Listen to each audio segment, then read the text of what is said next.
Guys, I need you to gather small. Pull your stool closer because the story I'm going to tell you today is one of those ones that begins with a spoiled rich boy who does not know his head from his shoe and ends with that same boy on his knees with a ring in his hand in front of the very father he used to drive past on the road like trash. Yes, that kind of story. But before we get to the ring, you need to understand the nasty version of Dwayne.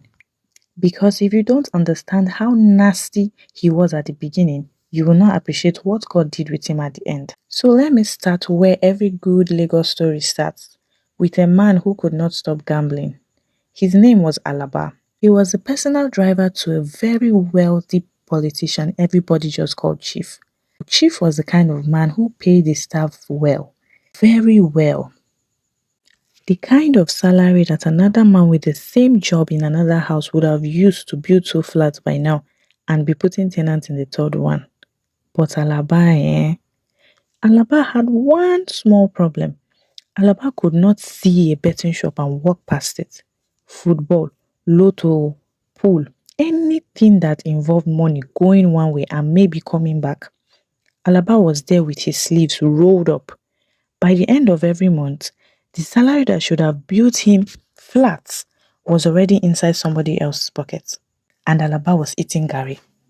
So one Tuesday morning, Chief called Alaba into his receiving room with a face like cement. There was an eviction notice in Chief's hand. The landlord had called Chief directly because Alaba had used Chief's number as guarantor. And now the man's rent was 3 months gone. Chief was a busy man. He was preparing to travel out of the country for 2 weeks on senatorial business. He did not have time for this kind of mess. But Chief was also, beneath all that money, a man with a heart. And Alaba had been driving him for 9 years. Alaba, Chief said quietly, what is wrong with "What you? is wrong with you?" And Alaba, this grown man, this driver, this father, just stood there looking at his shoes like a small boy who had just broken a window. He did not have an answer. There was no answer. The answer was that Alaba had a sickness in his pocket and the sickness had a name and the name was gambling. Where is your daughter going to sleep? Chief asked. The landlord said you have until Friday. Sir, I am working it out. You are not working anything out, Alaba. You have not worked anything out in 7 years. Listen to me. I am traveling on Saturday for 2 weeks. I cannot leave that girl on the street. Bring her to my house. She will stay in one of the guest wings until I come back. Then you and I will sit down and have a different kind of conversation about your life.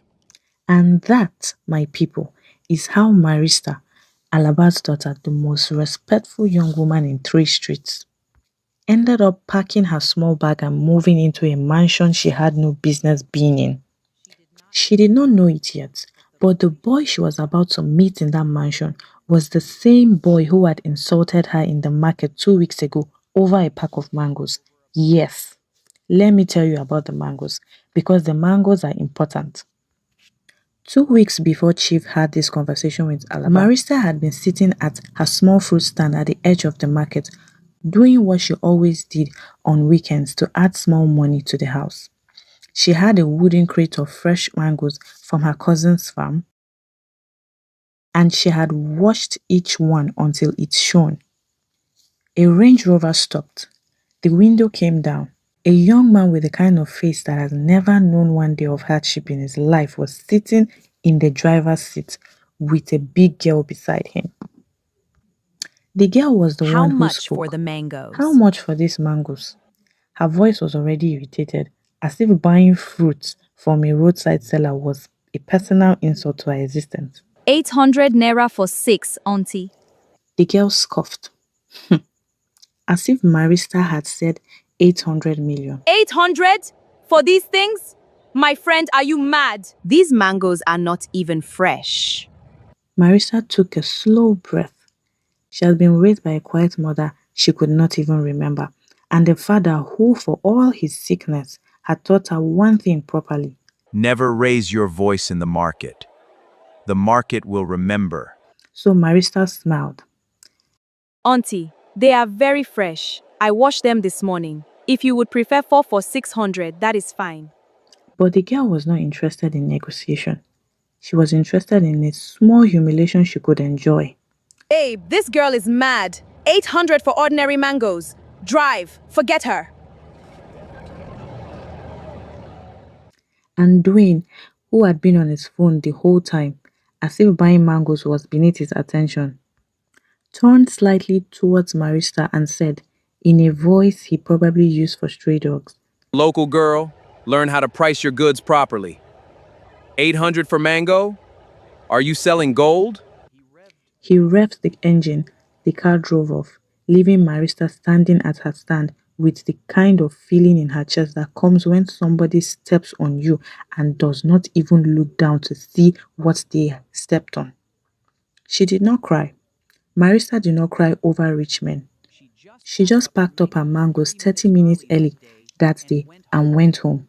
And she did not tell her father because telling her father would really mean another argument about why she was sitting in the market in the first place when she should have been in school. Now hold that picture in your head because there is what is about to happen. 2 weeks later, the same Marista with her small bag of clothes is going to walk into Chief's mansion to start her 2 week stay. And the boy she's going to meet sleeping in his boxer shorts on the marble couch in the main parlor is going to be the same arrogant look Lagos boy who insulted her over mangoes. Eh? The way God arranges these things, you cannot make this up. But before that meeting, let me tell you about Chief's conversation with his son, because this conversation is the thing that sets the whole house on fire. Chief came home from Alabas matter and called Dwayne into his study. Dwayne, I am traveling on Saturday. Okay, Daddy. Travel well. Dwayne, I am traveling on Saturday. Alaba's daughter will be staying in the house while I am away. The guest wing on the east side. Dwayne, who had been about to take a sip of imported beer, lowered the bottle slowly. What did you just say to me? You heard me. 2 weeks, then I will come back and arrange a proper place for them. Daddy, you cannot be serious. You want some local girl from a Face Me, I Face You compound to be staying in this house with me, alone, for 2 weeks? Are you serious right now? And Chief, who had been spoiling this boy for 15 years since his mother died, who had been giving into him over and over until the boy had developed the entitlement of a small king, was on this particular afternoon, for whatever reason, not in the mood. Dwayne, if you do not like it, my friend, go and rent your own house. With your own money.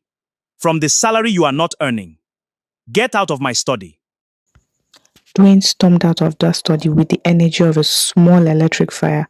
He went straight to his girlfriend, brought her over to the house, and spent the entire afternoon ranting about the local girl who was about to invade his luxury. The girlfriend, who was the same girl from the mango incident, agreed with every word he said. They were a perfect match in their nastiness, like two slices of stale bread in one pocket. So Saturday came, Chief traveled. By Saturday evening, Marista moved in. She was sitting in the main living room watching a movie with Gladys, the housekeeper, who had welcomed her with the warmth of a woman who recognized a good young person when she saw one. And then, around 9 o'clock, the front of the door opened and Dwayne walked in with his girlfriend on his arm, laughing about something stupid. And they both stopped at the same time when they saw the girl on the couch. The girlfriend's eyes went big as plates. Babe, that is the mango girl from the market. What is she doing in your house? Dwayne squinted. The recognition came slowly because, unlike his girlfriend, he had not actually looked at Marisa's face properly the first time. But now he did, and he saw what she was and what she had become in his living room, and his face did a small calculation that ended with the conclusion, this is the local girl my father warned me about. Wonderful. That is the driver's daughter. he said flatly. My father is allowing her to stay here for 2 weeks. Drop the subject. Let us go upstairs. The The girlfriend was girlfriend not was done. not done. But babe, she's wearing slippers on your marble. Look at her hair. Babe, this cannot be allowed though. This cannot I be said, allowed. drop it. Let us Said, go "Drop up. it." And Let he us go. pulled his girlfriend upstairs while Marista sat on the couch with Gladys, pretending to be focused on the movie, pretending the heat in her face was not real. Gladys, who had been in that house for many years and had seen many things, just patted Marista's knee softly and said, don't mind him, my dear. He was born inside money. Money does not teach manners. Sometimes it removes them. If only Marista had known how prophetic that little statement was going to become. If only. The next morning, the war for the soul of the dinner table began. Gladys cooked a beautiful meal. Marista, trying to be useful, helped Gladys serve the plates. There was a special plate set aside for Dwayne, the way there was every evening, with his specific fried turkey done in his specific way. But Marista, not knowing the rules of this strange place, accidentally swapped the plate. She put the regular plate at Dwayne's spot and the special plate at her own. Dwayne sat down. He looked at his plate. He looked at Marista. He looked at his plate again. Then he exploded. What is this? What is this on my plate? Dwayne, what is the problem? The problem is somebody put bush food in my plate. Where is my turkey? It is on the other plate. There must have been a small mistake. Did you do this? With your ghetto brain, you came into a real house and decided to be touching food that was not for you? Listen to me. Listen. Never, never, never touch my food again. Do you understand? If you touch my food again, I will throw you out of this house with one hand, even before my father comes back. Now bring me my turkey, the real one, from the kitchen, now. Marista's hands were shaking, not from fear, from the kind of anger that has nowhere to go. But she went. She brought the special plate. She placed it in front of him. She did not look at his face. She turned and walked out of the dining room with her own dignity tucked into the corner of her mouth. And Gladys followed her into the kitchen and held her by the shoulders and said, My dear, breathe. Just breathe. He is a small boy with a big house. He will meet his own teacher one day. now this is where I need to break forth the wall and address you directly, because everything Gladys was saying about Dwayne meeting his teacher, she did not know it yet. But Dwayne's teacher was already in the house, wearing slippers on his marble, eating regular plates at the dining table, about to wash her clothes with cheap detergent in the backyard. Dwayne's teacher was already enrolled. The class had already started. He just did not know the subject he was failing in. Speaking of which, let me tell you about the heavy box incident, because this is the one where Dwayne realized for the first time that this local girl in his house was not going to be the small Momo he had assumed. It was a Thursday afternoon. Dwayne came back from one of his unnecessary shopping trips, the kind where he spent money for the sake of feeling the money leave his account. He pulled into the compound with the boot of his car loaded down. He stepped out, walked to the front of the door and shouted, Marista, come and help me with this thing. Marista came out. She looked at the boot. There was a large box, heavy, the kind of box two men should carry. Dwayne, this 6 foot grown man with shoulders, was standing there with his hands in his pocket like a chairman, waiting for a girl half his size to lift his shopping into his bedroom. Marista looked at him. She looked at the box. She looked back at him. No. He blinked. What? I said no. I said no. You are a grown man. You have 2 hands. You have muscles. Carry your box yourself. The look on Dwayne's face, honestly, my people, I wish I had been there to record it. It was the face of a child who had been told for the first time in his entire life that no, you cannot have this ice cream for breakfast. He could not process it. He stood there, opening and closing his mouth like a fish that had jumped out of the water. Did you just refuse me? In my own house? Did you just? Before he could finish his speech, Gladys appeared in the doorway.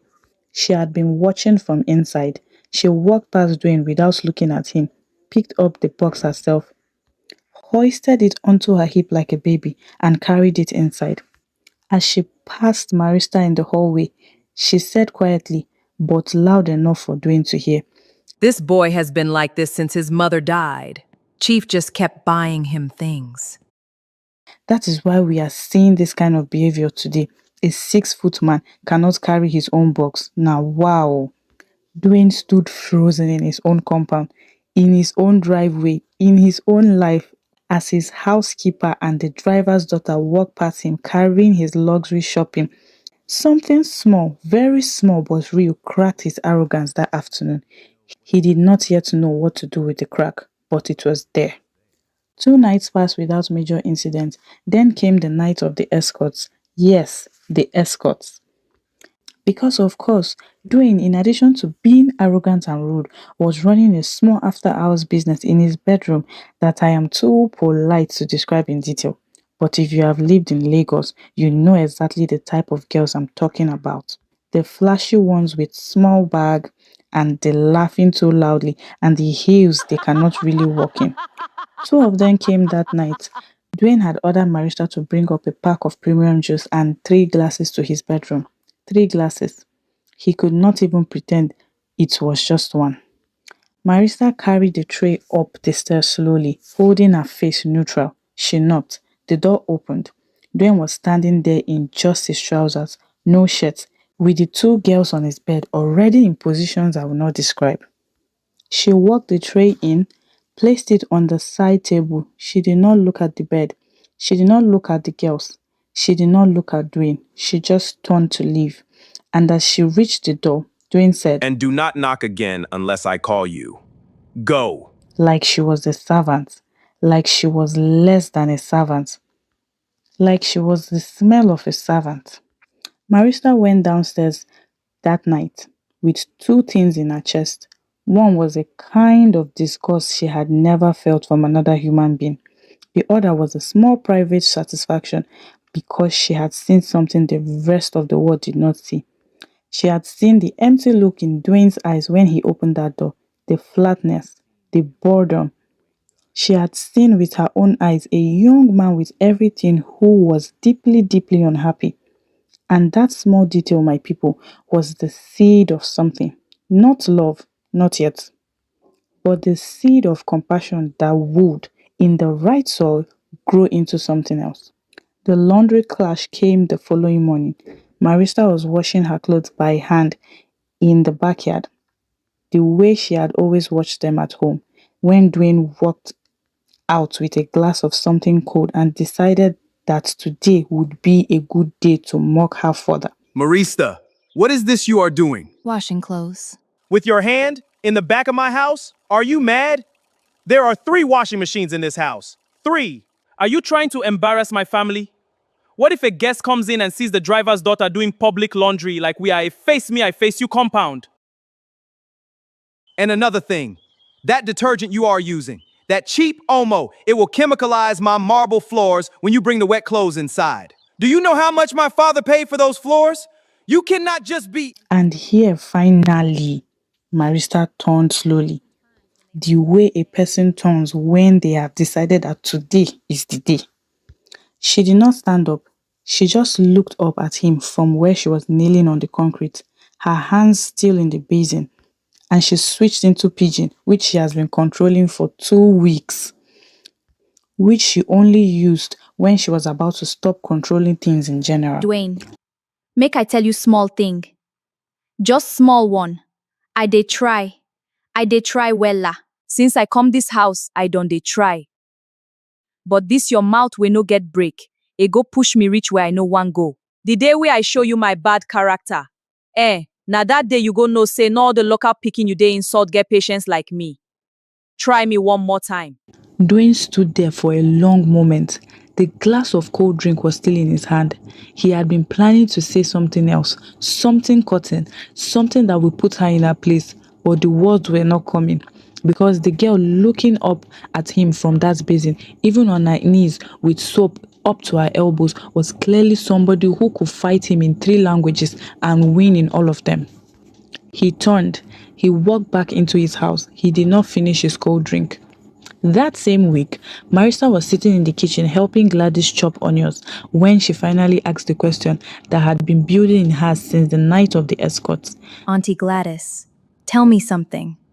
What is wrong with that boy? Gladys sighed. She put down her knife. She wiped her hands on her wrapper. She sat across from Marissa with the heaviness of a woman who had been waiting to tell this story.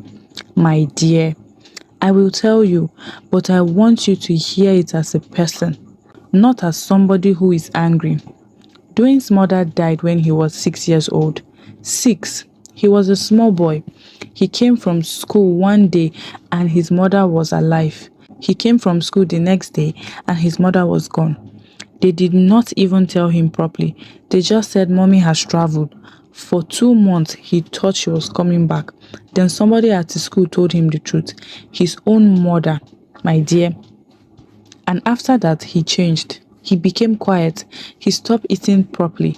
Chief panicked. Chief is a man who knows money, but he does not know feelings.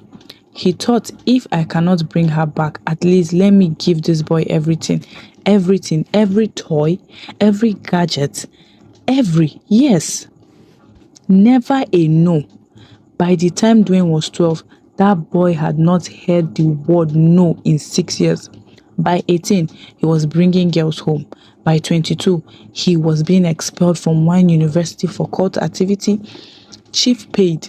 He paid the universities. He paid the police. He paid for everything to go away. And by the time the boy you see today was formed, he was finished. A spoiled child cannot be unspoiled in one day. Marissa, especially when the people around him keep being afraid to tell him the truth. Marissa was quiet for a long time.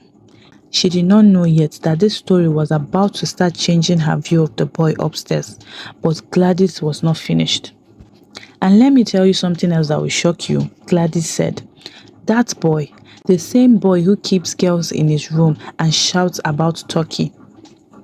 He graduated at the top of his class, second class upper from one of the best private universities in this country.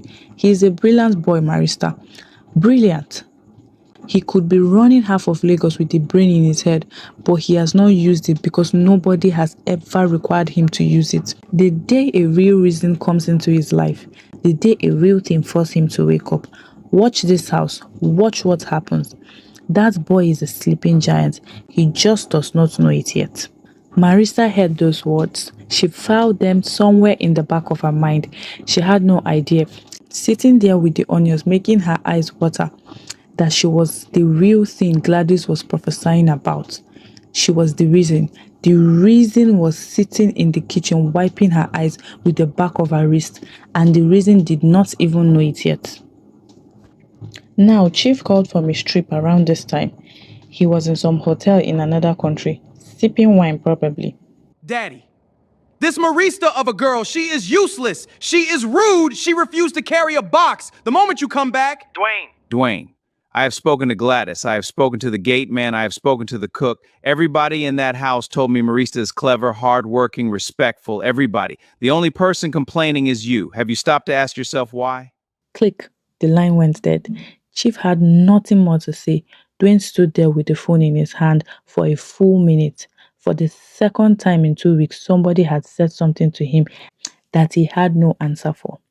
The cracks were widening. My people, he just did not know which day the wall was going to fall. But before the wall fell, one more small chapter, the chapter of the broken cup. And this one, my people, this one is the one where you start to understand that under all the soap, sword, and the silence, Marista was also carrying her own private wound about her father. It started in the kitchen. Gladys noticed Marista had 3 romance novels on the windowsill. She picked one up. Marista, you read romance? Heavy ones too. Where did you get these?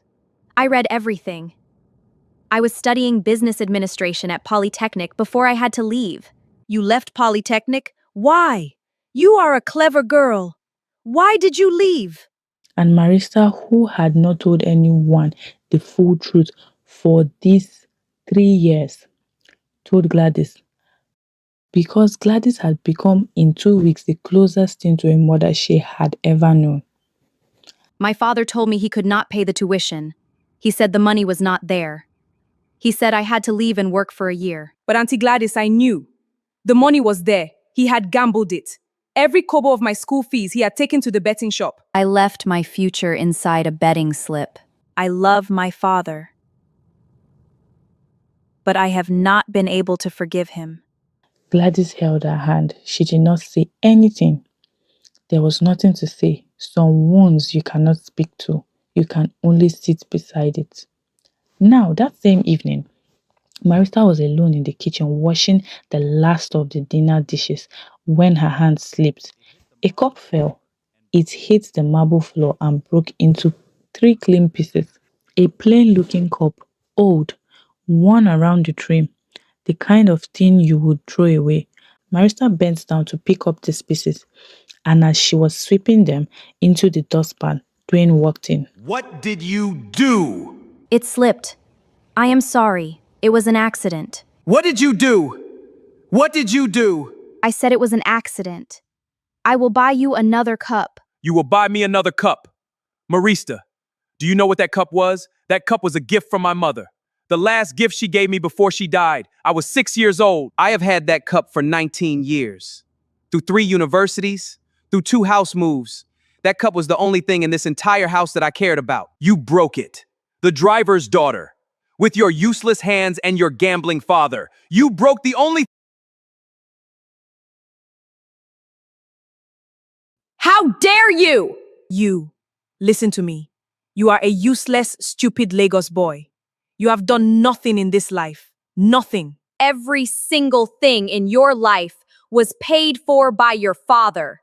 You are a useless decoration in this house. And you have the mouth to insult my own father. My father who has problems, yes. My father who gambles, yes. But my father is the man who feeds me. My father is the man who works. Your father is the man who works. You? If you ever insult my father again with that mouth that has done nothing, I will not just break your cup. I will break your head with my own hand. Now move from my front.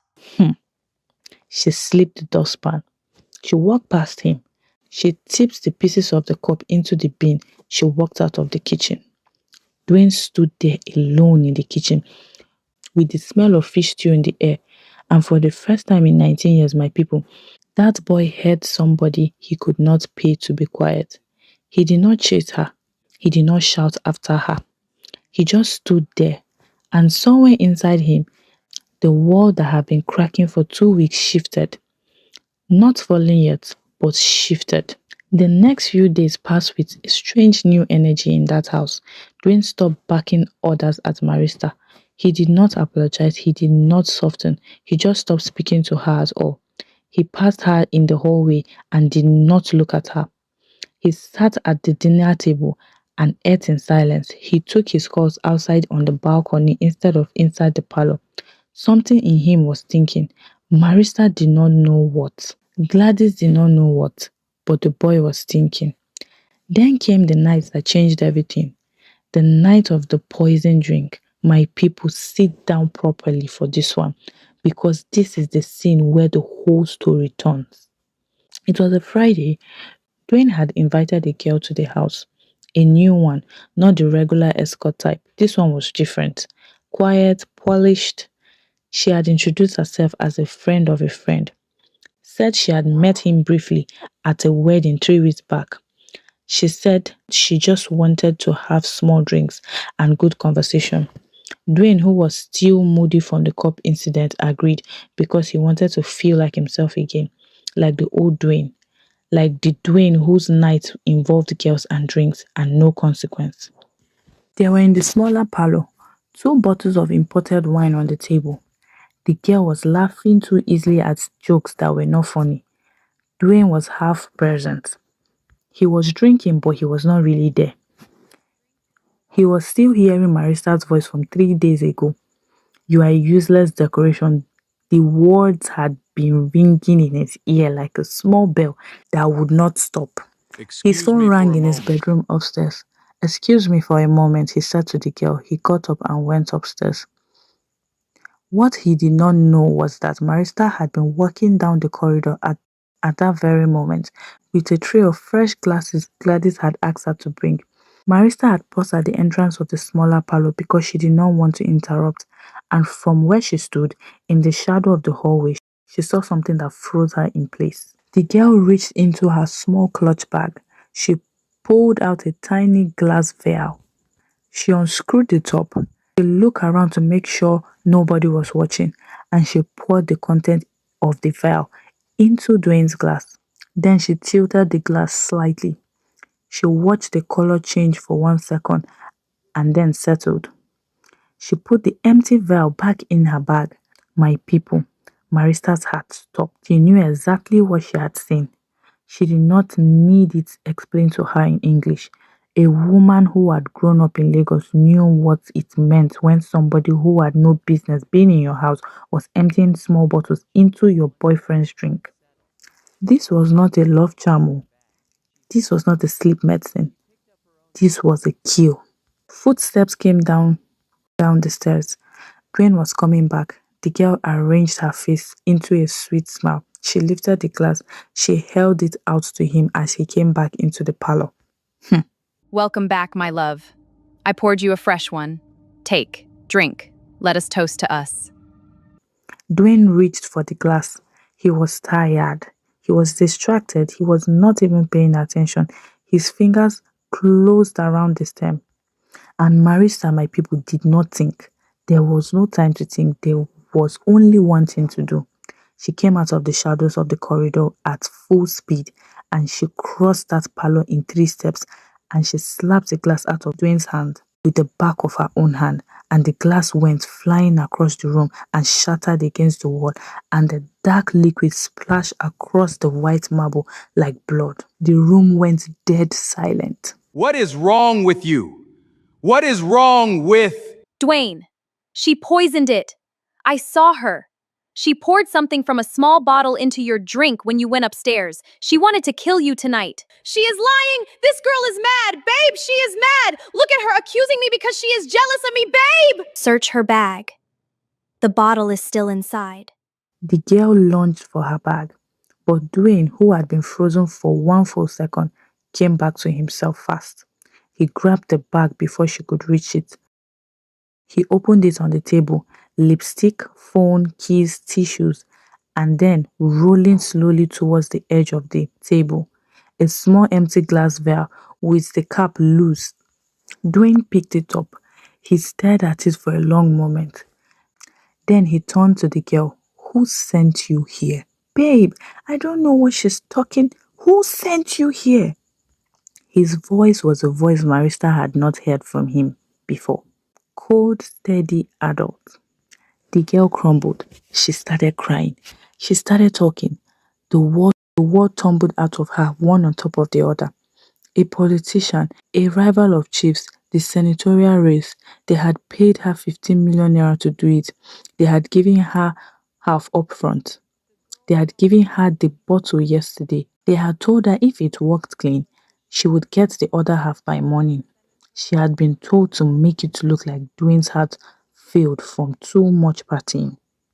By the time the police came, the girl was on the floor sobbing in her own makeup, telling them everything they wanted to know. They led her out in handcuffs. When the police left, the house was very quiet. Gladys was crying silently in the corner. Marista was sitting on the couch with her hands in her lap. Dwayne was standing by the window, looking out the light of Lagos, holding the empty vial in his fingers. He did not turn around for a long time. When he finally did, his face was not the face of the boy who had been shouting about Turkey 3 weeks ago. It was the face of a man who had just been shown very clearly that he had been wasting his entire life. He walked over to where Marissa was sitting. He stood in front of her. He did not speak for a moment. Then he said very quietly, Marista, Yes. I am sorry. that was all. 3 words from a boy who had not apologized to anyone since he was 6 years old. He turned, he walked out of the parlor. He went upstairs. The door of his bedroom closed. That night, my people, That exact night was the night the old Dwayne died. 2 days after the poisoning, he came downstairs with two wrapped boxes. He gave two to Gladys and gave one to Marista. He did not make a speech. He just handed them over and said, "Thank you, both of you, for everything," and he left the room. Came the next morning. Marista was making coffee in the kitchen when she heard footsteps. She turned, and there, in the doorway, in a sharp navy blue suit, with his shoes polished, his hair properly cut, and a leather briefcase in one hand, stood Dwayne. He looked like a different person, a grown person, a serious person. "Auntie Gladys, Marista, I'm going to work." Gladys dropped the wooden spoon she had been holding. "To where, my son?" To my father's company. He has been away too long. I have heard things. There are problems there. I am tired of waiting. I am going to start sorting them out today. When he came back that evening, he did not go upstairs to his bedroom. He came into the kitchen carrying a stack of documents and a plate of takeaway food from a real restaurant. He set the documents on the kitchen counter beside where Marista was washing rice.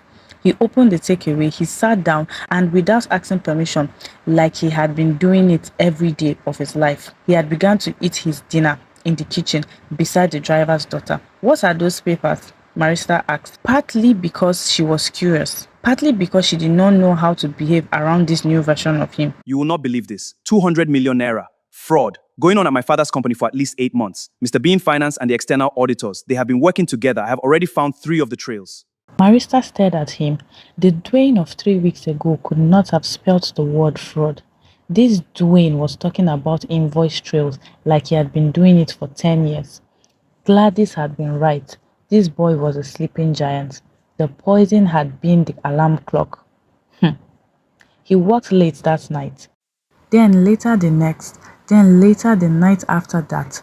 By the fourth day, he was running on 3 hours of sleep. On the fifth night, Marista, who had been bringing him tea and water without him having to ask, noticed his hand was shaking when he reached for the cup. She put her hand on his forehead. It was on fire. Dwayne, you have a fever. You need to lie down. The spreadsheet will be there in the morning. Get up. We are going to the clinic now. And Dwayne, who 3 weeks ago would have insulted somebody for just suggesting he should rest, looked up at the driver's daughter and quietly said, "Okay." She drove him to the family clinic herself in his own car, with him slumped in the passenger seat. She stayed there while the doctor examined him. She paid for the medication out of the small money she had been keeping for emergencies, even though he had cards in his pocket worth millions. She did not tell him she had paid. She just drove him home and put him in his bed and sat in a chair beside the bed all night, wiping his forehead with a cool cloth. Because for some reason she did not have a name for, she could not leave him. He recovered in 3 days, and the morning he was strong enough to come down for breakfast, he announced to both women in the kitchen, "Tonight I'm cooking dinner for both of you to say thank you." Gladys laughed, outright laughed. "You are cooking? My son, when last did you go inside this kitchen?" "Auntie Gladys, please, I went to one of the best universities in this country. I can read a recipe. Just give me the kitchen and let me embarrass myself in peace." He cooked. He really cooked. It was not a perfect food. The stew was so peppery. The rice was slightly undercooked in the middle. The plantain was a little burnt on one side, but it was cooked by his own hands, with his own attention, and the three of them, the housekeeper, the driver's daughter, and the heir to the empire, sat on the dining table that has once been a battlefield and ate this slightly burned, slightly underdone plate of food, and they laughed, and they talked about nothing in particular, and for the first time in 15 years, that mansion had a sound that it has been missing, the sound of a family. Right after dinner, while Gladys was clearing the plate, Dwayne pulled Marista aside in the hallway. He had the small velvet box in his hand. He did not get down on one knee. He did not make a long speech. He just handed it to her and said, Marista, this is not for anything. It is just an apology. The person I was is dead, and the person I am trying to become is sorry. That is all. She opened the box. Inside was a small gold pendant in the shape of a mango. Yes, a mango. Because Dwayne had remembered. He had remembered the day he insulted a mango seller. Marista's eyes were filled up. She did not cry because she did not cry over rich men, but the water came right to the edge. Dwayne! Yes, thank you. And she meant it for the first time, looking at him in the hallway holding the empty velvet box. She meant the word fully. A few days later, while Marista and Gladys were preparing yam for dinner, Marista did something she had never done in front of Gladys. She broke down. My dear, tell me what is in your chest. My mother died giving birth to me. I never knew her, not even a picture. I have lived my whole life without knowing what it feels like to be held by a mother. Gladys was crying too now. She let down her own tears fall on Marista's shoulder. Marista, listen to me. I had a son once. His name was Junior. He was 5 years old. He died in my arms in a hospital corridor while we were waiting for the consultant. I came to work in this house 6 months later. Dwayne was a small boy who had just lost his own mother. And somewhere in my heart, I told myself, God, if you will not give back my own son, let me at least help this one. That is why I love that boy the way I love him. Even when he was being terrible, because I see Junior in him. And every kind thing I have ever done for Dwayne, I was doing for the son God did not let me keep. Outside the kitchen door, my people. Neither of them knew this, but Dwayne was standing in the corridor. He had been about to walk in. He had heard the whole conversation and he had turned around quietly and walked back to his room because he understood that some moments are not meant to be interrupted. He sat on the edge of his bed for a long time that night. He thought about his mother. He thought about Gladys. He thought about Marista. He thought about the boy he had been and the man he was trying to be. And by the time he stood up, he had made a decision. The next afternoon, he found Marista alone in a small library on the ground floor, where she sometimes went to read her romance novels. He closed the door behind him. He sat on the chair across from hers. He took a long breath. Marista, you have changed everything for me. You held a mirror up to my face and would not let me look away. You are the only person in 25 years who has ever told me the truth to my face, and I think I am in love with you. Dwayne, I hear you. What you are saying is touching me in a way I do not want it to touch me, but I need time. You have been a different man for 1 month. I have to know that the new you is real. I am not saying no, I am saying not yet. Take all the time you need. I am not going anywhere this time. That evening, Marista went looking for Gladys. She found her in the laundry room folding clean towels. Marista sat on the small stool beside the washing machine. She told Gladys everything. My dear, that boy loves you. I have seen the way he looks at you, the way he picks up his plate without complaining, the way he asks Auntie Gladys instead of barking my name. That is not a performance, that is real. My dear, you are not trusting 1 month. You are trusting the rest of his life. He has shown you who he is choosing to be. That boy has been broken down and built back up by what you did for him in 3 weeks. He will not go back, I am sure of it. She did not know it yet, but Gladys was right. A wind was already changing. Somewhere across the city, in a hotel in another country, where Chief was packing his suitcase to come home because he had heard by a long route through the security services the full story of the assassination attempt and the girl who had saved his only son. And what Chief was about to do when he stepped off that plane was going to change Marista's life, her father's life, and the entire shape of the love story that had begun 3 weeks before with one wrong plate of food at the dinner table. When we left off, Chief was packing his suitcase in some hotel in another country. He had heard through one of his security people the whole story of what happened in this house. Guys, when I tell you Chief did not sleep that night, he just sat there thinking about Alaba, about fate, about the strange way God uses small accidents to deliver big mercies. By the time he boarded his flight home the next morning, Chief had already made several decisions. Chief landed on a Tuesday afternoon.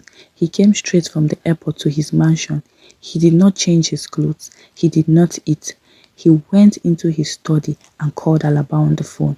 and he asked Alaba to come to his house immediately. Alaba came sweating, nervous, because the last time Chief had used that tone of voice was the morning of the eviction notice. Alaba walked into the study. Chief was sitting behind his desk. There was a small envelope in front of him. Alaba, sit down. Sir? Alaba, do you know what your daughter did in this house last week? Sir, I heard small.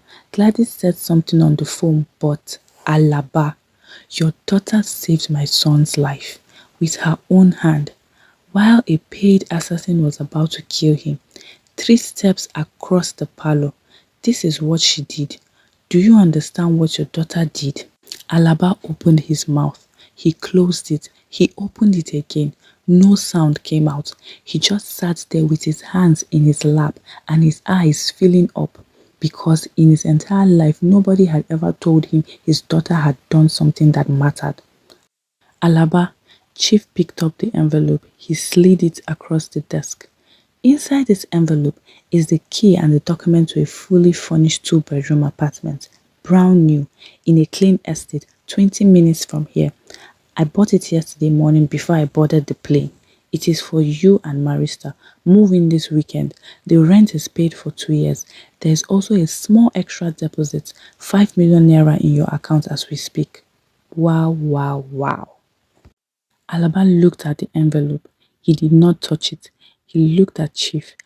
The tears started coming down. Not loud crying, just steady, quiet river tears. Sir, sir, I do not deserve this. Alaba, you do not, but your daughter does. And she will not accept it unless you accept it first. So accept it for her. And Alaba, hear me. Listen to me well. The next time I find out you have been to a betting shop, the apartment goes back to me. The 5 million goes back to me. Everything goes back to me. Are we clear? Sir, I swear on my late wife's grave, I will never touch another bet. I will never look at a betting slip again in my life. I swear, sir. And in that moment, my people, Alaba meant it. He really did. The man's hands were shaking on the desk. He had felt himself drowning for so long that being thrown a rope by Chief at this point in his life felt like being raised from the dead. But I'm going to be very honest with you. Alaba meant it on Tuesday afternoon, and we are about to see what he was prepared to do about it by Saturday. Because addiction does not die in one theory conversation. Addiction dies one missed temptation at a time. And Alaba was about to be tempted, my people. Very tempted. Hold that thought. Now, while Alaba was in the study having his life rearranged, Marista was upstairs in the guest wing, packing her small bag. She had heard Chief's voice in the house. She knew her father has been called. She knew that meant her time in the mansion was over. And while her heart had been preparing itself for this moment for 2 weeks, it was not in the end ready. Marista, what are you doing? I am packing. You are leaving. Yes, I am. Marista, in the library. When I told you what I told you, did any of it touch you? Even a little? Dwayne, all of it touched me. Every word. I told you I needed time. I am not saying no. I am saying not yet. Then say something to me before you walk out of this house. Just one thing. Be my girlfriend, Marista, officially, so that when I tell anybody, I am not lying. Just be mine. Today. And Marista, the same Marista who had sworn she would not give her heart to any boy with a Range Rover and a fancy mouth, smiled, a small private smile, and said, "Yes, Dwayne, yes, I will." He crossed the room. He did not kiss her. He just took her hand and held it for 1 full minute. And then he kissed her forehead the way a man kisses a thing he plans to hold on to for the rest of his life. And then he walked her down to those stairs with her bag in his other hand. And he handed her to her father at the door like a treasure he was being asked to lend out. And he stood in that driveway and watched the car drive away. And after the car was gone, he stood there for a long time until Gladys came and put her hand on his shoulder and said, "My son, come inside, eat something. She's not far." Now, my people, while these emotional scenes were happening at the front of the house, Something much bigger was being prepared in Chief's office at the back. Because Dwayne, the boy who had been working 16-hour days for 1 month, had finally pulled together the full evidence of the 200 million naira fraud at the company. He had been waiting for his father to come back to present it, and the day after Marissa left, he laid out the whole case across his father's desk. Daddy, look, here are the invoices from the Solid Logistics, the support third-party supplier. Here are the matching payments from our company account, 270 million naira over 8 months. But daddy, look, Solid Logistics is a shell. The register office is a barber shop in Mushin. The directors are two boys who do not even know what the company does. They were paid 200,000 to sign documents. The real money was being routed through Mr. P in finance office and out through the external auditors. They split the money 3 ways. I have the bank records. I have the meeting minutes. I have an email from a junior accountant who refused to sign one of the documents and was fired 3 months later.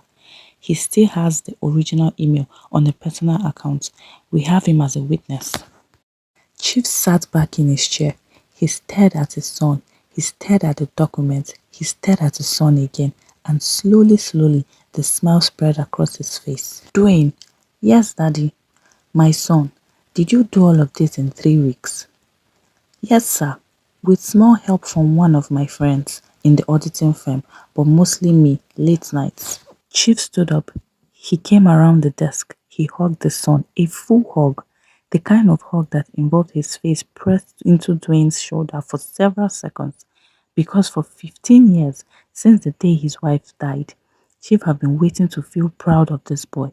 And on this Wednesday afternoon, in his own study, holding evidence of fraud his son had untangled with his own brain, Chief finally got to feel it. Mr. P was arrested by Thursday morning. The external auditors were summoned. The recovery process began. The boards of the 3 subsidiaries were reconstructed. And Dwayne, the spoilt boy who cried over fried turkey 1 month before, was being promoted in the silent ways these things happen in Nigerian companies to a position with real authority. Chief did not announce it. He just started copying Dwayne on emails that mattered. And Dwayne, my people, was rising to meet every single one. The sleeping giant was fully awake. But the mansion was empty without Marista. Dwayne discovered this within 24 hours of leaving her. The house had not been empty in a real sense for 2 weeks because she had been in it. Now that she's gone, every corner of the house felt like an echo. Dwayne walked into the kitchen on the second night looking for nothing in particular, and he just stood there for a long time because the kitchen was one room in that mansion that had become a real room for him because of her. Marista, this house is dead without you. The kitchen looks at me like I owe it money. Gladys is talking to herself. The whole mansion is sulking. She laughed. He had not heard her laugh on the phone before. The sound went straight into his chest like a small needle. Give me your address, he said. No. Marista, Dwayne, no. I told you. My father does not even know yet. If you come to that house, he will come out and he will see your face and he will start asking questions I am not ready to answer. So no, give me time. How much time, Marista, please? Just one visit. I will come for 30 minutes. I will go. He will not see me. Dwayne, no. I am asking you, please respect this. I will come and see you. I will find a way to come to the mansion sometimes when I can. But you don't need to come to my house. Not yet. He pretended to agree. He told her he understood. He told her he would wait. He hung up the phone with the warmth in his voice that a man uses when he's going to do the exact opposite of what he has just promised. Because Dwayne, my people, was not waiting. Dwayne had already started planning, and the next morning he came down to breakfast with a small plan in his head that involved his own father as the unwitting accomplice. But before we get to Dwayne's small plan, let me show you what was happening at the other end of the city. Because while the rich son was missing his girlfriend, a different kind of love was beginning at the front gate of the mansion. The story of Alaba, the reformed gambler, who had decided the new chapter of his life was going to involve a particular woman with grey hair at her temples and a wrapper tied at her chest. That woman was Gladys. Alaba had been quietly carrying small feelings for Gladys for about 3 years. He had never said anything. Three things had stopped him. One, he was a gambler with nothing to offer. Two, Gladys once mentioned in passing that she had buried a husband 10 years earlier and was in no hurry to repeat the experience. 3. Alaba was afraid that if he tried and failed, the awkwardness in the mansion would be unbearable for them both. So he had carried his feelings around for 3 years like a heavy bag he refused to set down anywhere. But now Alaba had a house, a real one, with keys in his pocket and 5 million naira in his account, and a daughter who had saved a billionaire's son and earned them this whole new life. Alaba was a different man this week. He had stood in front of his mirror in the morning after Chief gave him the keys, and he had looked himself in the eye and he had told himself these words: "Today is the day, Alaba. Today is the day." Gladys, for 3 years I have been carrying something. You are the woman I would like to spend the rest of my life with. Things have changed this month. I have a house now. My daughter has been blessed. I am asking you, plainly, will you be my woman? Alaba, I will not lie to you. I have also been seeing you for 3 years. I have known what was in your face every time you came into my kitchen. I am not a small girl. I know when a man is carrying something. But Alaba, there is one thing standing in the way. I buried my husband 10 years ago. He died of stress that was caused by debts that were caused by a small gambling problem that became a big one. I am not going to live that story twice. I need to know that the gambling is finished. Completely. Not because of fear of Chief, not because of fear of losing the house, but because you have decided inside yourself that this thing will not tug on your chest. Gladys, I swear, by God, by my dead wife, by my daughter, I am keeping it. Because if I am going to be a man worthy of you, I cannot be a man still wrestling with that demon. Gladys looked at him for a very long time. Then she reached across the table and took his hand. She did not say yes, she did not say no. She just held his hand. And in that kitchen, two grown people who had been carrying decades of grief and disappointment agreed, without using words, to try one more time at love. Before he left, Alaba did one more thing. He went home that afternoon. He took out his phone, he opened the betting app, he deleted it. He went into his messages and deleted every conversation with every bookie. He went into his wallet and pulled out 3 slips for matches that weekend and tore them up over the sink. And then he sat in his new apartment, his daughter's new home, and he wept like a small boy for an hour because he had not realized until that exact moment how heavy the disease had been sitting on his chest for 10 years. Meanwhile, my people, Dwayne was busy executing his small plan. Daddy, I wanted to ask you something. Alaba, how is he settling into the new place? I just want to drop by, pay him a small visit, maybe drop a small housewarming gift, just from me, as a friend of the family. Can I have the address? Dwayne, you are very transparent. Go. Go and see whoever you are pretending you are not going to see. Just behave yourself. Chief had seen him, and he had given him permission. Dwayne smiled. He folded the paper. He put it in his pocket. He did not respond.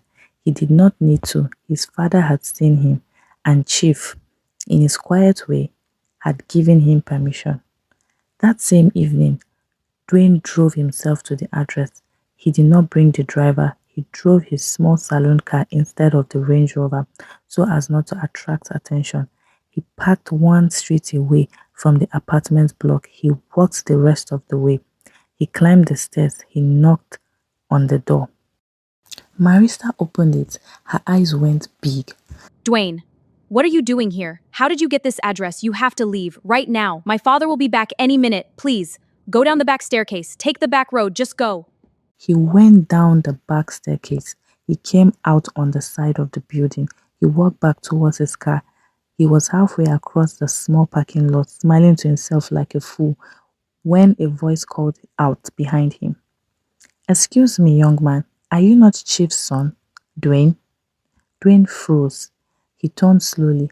Alaba was standing in the middle of the parking lot with a small bag of bread in his hand, looking at Dwayne with the eyes of a man who was very quickly putting together a picture he did not like. Mr. Alaba, good evening. I was just, what are you doing in my estate? I came to visit a friend who lives in this building. I was just leaving. Which friend? A friend from school. Alaba did not say anything for a moment. He looked at Dwayne. He looked up at the three windows of the building. He looked back at Dwayne. He took a deep breath and said, very evenly, drive safely, young man. The roads are bad at night. Dwayne got into his car. He drove off. He drove the whole way home with his heart in his throat. He did not call Marista. He did not text her. He just drove home and went straight to his bedroom and sat on his bed with his hand clasped together because he knew with the certainty of a man who had just been caught that Alaba had seen him. Alaba had read the situation. Alaba had not said anything because Alaba was choosing not to say anything yet. The next week, my people, was a strange suspended week. Marista lived in the small apartment with her father. Her father did not ask her any questions. He did not mention Dwayne. He did not mention the parking lot. He came home in the evenings. He ate the food she cooked. She went to bed early, but there was something happening behind his eyes. Marista could feel it. She told Dwayne not to come back. She told Dwayne not to call. She told Dwayne to give it time. And Dwayne, who had been trying to handle this his own way for weeks, finally realized he was about to lose the most important thing in his life if he did not stop running around like a small boy. He had to do it properly. He had to tell his father everything. So one evening, he came home from work. He loosened his tie. He walked into his father's study. He closed the door behind him and he sat down across from Chief. Daddy, I am in love with Marista. We have been seeing each other in secret. I went to her apartment. Alaba saw me. I want to marry her. I cannot work or think until I have told you. When Dwayne finished, Chief sat back in his chair and laughed. He laughed for 30 full seconds. Dwayne stared at him. Daddy, why are you laughing? My son, do you think I am blind? Do you think I did not know? When I gave you the address last week, do you think I did not know exactly which apartment you were going to visit? Dwayne, I have known you were carrying something for that girl since the day I came back from my trip. And Gladys pulled me aside in the hallway and told me how my son was being followed around by my driver's daughter like he was a small kitten. Of course I know. Of course I approved. That girl changed your life. That girl saved your life. That girl is the reason you are sitting in front of me in a tie. If I had to choose every daughter-in-law in Nigeria, I will still choose her. So go, tell her father, marry her, stop being a small boy about this thing. Do you hear me? Dwayne, my people, almost cried. He nodded. He could not speak. And while we were talking about the good news, Chief said, I have my own news. The party has confirmed me as the candidate. I have a senatorial ticket. We are going to celebrate two things this Saturday: the Senate seat and your engagement. We do both this Saturday. I will go with you myself. Dwayne stood up. He went around the desk. He hugged his father. He did not let go for a long time. Because the boy who had hated his father for 2 years for not being a real father was standing in that office with the realization that his father had been waiting very patiently for him to grow up enough to be loved properly, and Saturday was coming. But there was one more thing happening that same week that I have to tell you about. Because while Dwayne was making his confessions and Chief was hugging him, Alaba was making his own quiet move. Alaba came to the mansion late one night. He had not called ahead. He had come on foot. He was holding a flask, not a small flask, a proper big one, the kind that holds enough pepper soup for two grown adults with appetite. He knocked at the back door of the kitchen. Gladys opened it. She was in her sleeping wrapper. She had been about to lock up for the night. Alaba, what are you doing here at this hour? Gladys, the Harmattan wind is heavy tonight. Your kitchen window is open. I know it is open because I see the curtain moving from the street. You will catch a cold. I made you something to warm you. Sit down, eat with me. She stepped back. She let him in. She set the flask on the counter. He poured two bowls of fresh peppered fish pepper soup, the kind that opens up your nose and clears your head and makes you feel, even in winter, like the sun is in your throat. He served her with his own hand. He set a spoon beside her bowl. He sat down across from her. Alaba, yes, Gladys, you did not have to come all the way for this. My Gladys, I did. I had to come this way because I made you a promise last Saturday. I told you I would not bet that match. I did not bet that match. I did not bet any match this week. I deleted everything. I tore up the slips. I am clean. I have been clean for 10 full days. And every day this week, I have been thinking, what is a man's promise if he's not present to keep it? So tonight I came with pepper soup because if I'm going to court you properly, I will court you properly with food, with visits, with small gestures, with my face here in this kitchen, like a man who is courting his wife, not like a man who is hiding. Eat, Gladys, the soup is getting cold. And Gladys, my people, Gladys, who had thought she was finished with love at 52, who had been preparing herself for a long, quiet rest of life with no more surprises, lifted her spoon, dipped it into the hot peppered fish pepper soup that this man had carried across the city for her at 10 o'clock at night. And she felt for the first time in 10 years like a woman with something to look forward to. Now we come to the final scene, a big one, the one where everybody gathers and the rings comes out and the music plays. Saturday. Chief and Dwayne drove to Alaba's apartment together. Chief was in full traditional, heavy white agbada with gold embroidery, a red cap, his walking stick. Dwayne was in a dark blue Senegalese with matching trousers. He had a small box in his pocket. He was sweating slightly because the box was not a small thing. The box was the rest of his life. They knocked at the door. Dwayne! Chief! Sir, good evening. Sir, what? Oh God. Daddy! Daddy, come and see who is at the door! Chief, sir, you are welcome. My son, you are welcome. Come in, sit down. Sir, you came yourself. Alaba, of course. I came myself. This is not a small matter. They settled into the small sitting room. The coolers of food were brought in. The driver was sent home. The four of them sat in the small parlor of the new apartment. Marista was still in her house wrapper. She kept looking from her father to Chief to Dwayne and back. Her hands were shaking on her lap. She could see the small box in Dwayne's pocket, the lump in his fabric. Chief cleared his throat. He sat forward. He addressed Alaba in the formal way. Alaba, my son has found a beautiful fruit in your home. This boy who never used to want anything now cannot eat or sleep because of her. We have come with one small ring tonight. We will come back next month with everything proper. Drumming, cows, bride price. But tonight, Alaba, will you give your daughter to my son?